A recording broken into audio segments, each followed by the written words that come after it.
Ketemu lagi di channel Juju, channel yang akan menginformasikan tempat wisata, hotel, kafe resto unik dan menarik, serta informasi penting dan terbaru. Masih dalam rangkaian jalan-jalan aku ke Sumatera Barat dan masih dari kota Bukit Tinggi, friends. Hari ini aku mau review Taman Panorama, berlokasi di Jalan Panorama nomor 31 Kota Bukit Tinggi. Tiket masuk ke Taman Panorama ini 15.000 untuk dewasa dan Rp10.000 untuk anak-anak ya, friends. Nah, begitu masuk, fasilitas yang pertama kali aku lihat adalah playground untuk anak. Selayaknya taman-taman pada umumnya ya, friends, harus ramah anak dan banyak tumbuhan atau pohon-pohonnya.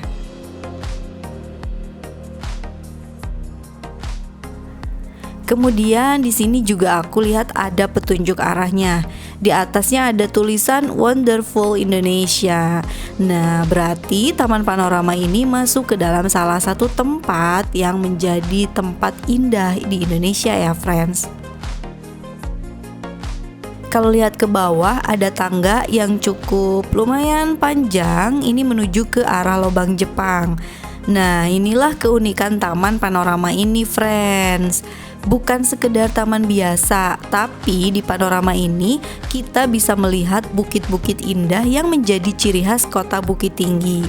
Bukit ini disebut dengan nama Ngarai Sianok, yaitu sebuah lembah curam yang di bawahnya itu ada sungai-sungai kecil. Nah, bukit dan tebing-tebingnya ini berbaris indah banget, friends. Dan dari Taman Panorama ini kita bisa lihat langsung pemandangan indahnya ya, friends.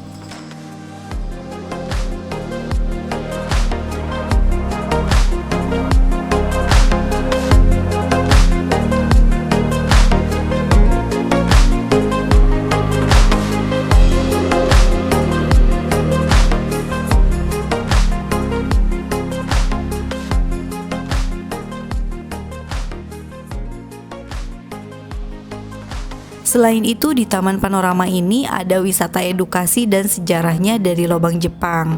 Ini aku mau ke arah bawah ya, kita akan menuruni tangga-tangga yang tadi. Aku mau menuju ke Lobang Jepang dulu, friends. Lumayan, friends, lumayan berkelok, lumayan olahraga, lumayan capek sih intinya ya. Dan inilah Lobang Jepang Bukit Tinggi, friends.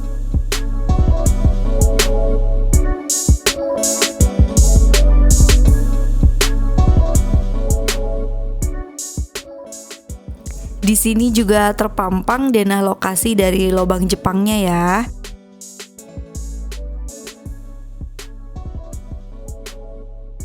Aku mau coba turun ke bawah. Bismillah ya, friends. Mudah-mudahan kaki ini kuat menapaki setiap tangga yang sangat panjang itu. Lobang Jepang ini panjangnya mencapai 1.400 meter, lebarnya sekitar 2 meter, dan Lobang Jepang ini merupakan terowongan perlindungan yang dibangun oleh tentara Jepang sekitar tahun 1942. Dari Lobang Jepang ini bisa nembus ke beberapa tempat penting yang merupakan pusat pemerintahan pada masa itu ya, friends. And as information, friends, Lobang Jepang ini dibangun sama Romusa dari Pulau Jawa, Sulawesi, dan Kalimantan. Dan tidak ada satupun Romusa dari Sumatera Barat. Tujuannya biar orang Sumatera nggak ada yang tahu jalur Lobang Jepang ini. Wow.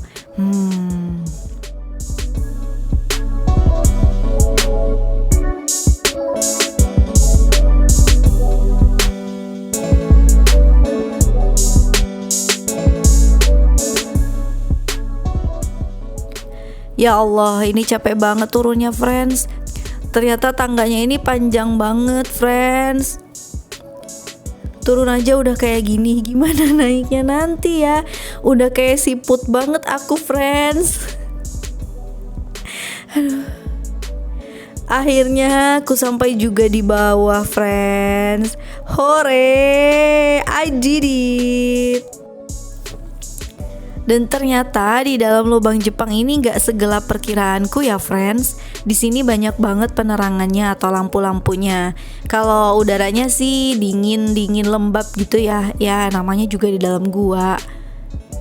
Di sini juga udah dipasangin CCTV ya friends. Nah ini ada ruangan-ruangannya, ada ruang amunisi, ada juga ruang pengintaian, ada ruang penjara ya seperti penjara, dan juga ada gudang senjata. Terus kita tuh kalau ngomong di sini tuh jadi kayak ada pantulan suaranya gitu friends. Ya namanya juga di dalam gua ya friends. Tapi untuk ukuran wisata gua ya friends, ini sih menurut aku salah satu gua yang nggak gelap, nggak terlalu menakutkan gitu kan. Karena mungkin yang tadi tuh ya banyak penerangan lampunya, sama guanya ini cukup lebar. Tadi kan lebarnya 2 meter, terus panjangnya juga 1400 meter, jadi dia cukup besar. Jadi nggak terlalu berasa kayak ruang sempit yang gelap dan menakutkan.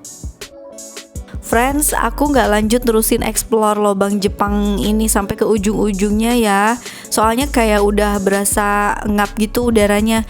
Bisa jadi karena tadi udah jalan lumayan buat aku yang jarang olahraga, jadi agak ngos-ngosan gitu. Atau juga karena kita udah mulai masukin ke tempat yang jauh dari luar ya, jadi udah oksigennya udah takutnya udah mulai berkurang gitu. Nah daripada terjadi something happen yang gak diinginkan, akhirnya aku balik lagi ke atas aja ya friends.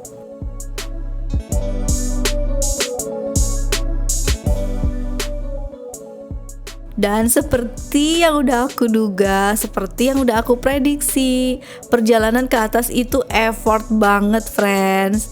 Haduh, ya Allah, ini udah sengesot-ngesotnya rasanya kakiku friends. Akhirnya, alhamdulillah keluar juga kita dari lubang Jepang friends. Istirahat dulu bentar ya sebelum lanjutin review panorama friends.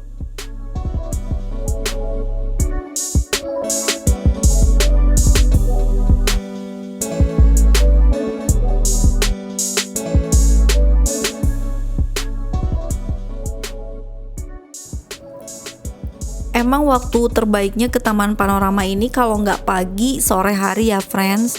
Karena cuacanya di kota Bukit Tinggi ini lumayan panasnya tuh panas nyengat gitu ya. Ya wajar sih ya, namanya juga di atas bukit. Jadi kalau mau ke panorama ini kayaknya kita lebih enaknya itu di pagi hari yang belum terlalu panas banget, atau di sore hari. Jadi sambil lihat suasana sore sebelum gelap ya friends. Di sini juga ada beberapa gazebo ya friends. Tadi waktu masuk aku lihat ada satu, dan ini adalah gazebo kedua yang aku lihat friends. Nah ini kita lihat ada ruang publik, bisa dipakai untuk berfoto-foto dan nikmatin pemandangan indahnya bukit dari sini. Aku mau lihat ke arah bawah ya, arah tempat yang tadi kita lihat dari atas. Ini Medan Nanbapane. Itu artinya kayak lapangan gitu ya friends, ruang terbuka, ruang publik gitu. Dan di sini ternyata ada tempat lucu, bagus, yang aku suka banget sih friends. Cuma sayang nggak sempet di videoin karena di foto di sini tuh harus bayar. Jadi kita juga nggak bisa minta videoin. Nah, ini pemandangannya cantik banget kan friends. Gunungnya itu loh, kayak di foto lagi lukisan gitu ya. Wonderful.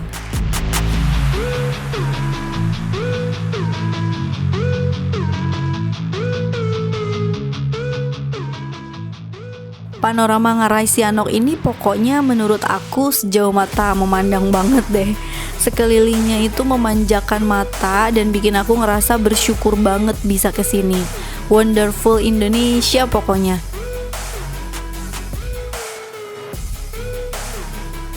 Oke friends, segini dulu aku review panorama Ngarai Sianok dan lobang Jepang Bukit Tinggi. Jangan lupa ya friends buat subscribe channel Juju dan nantikan video-video seru lainnya.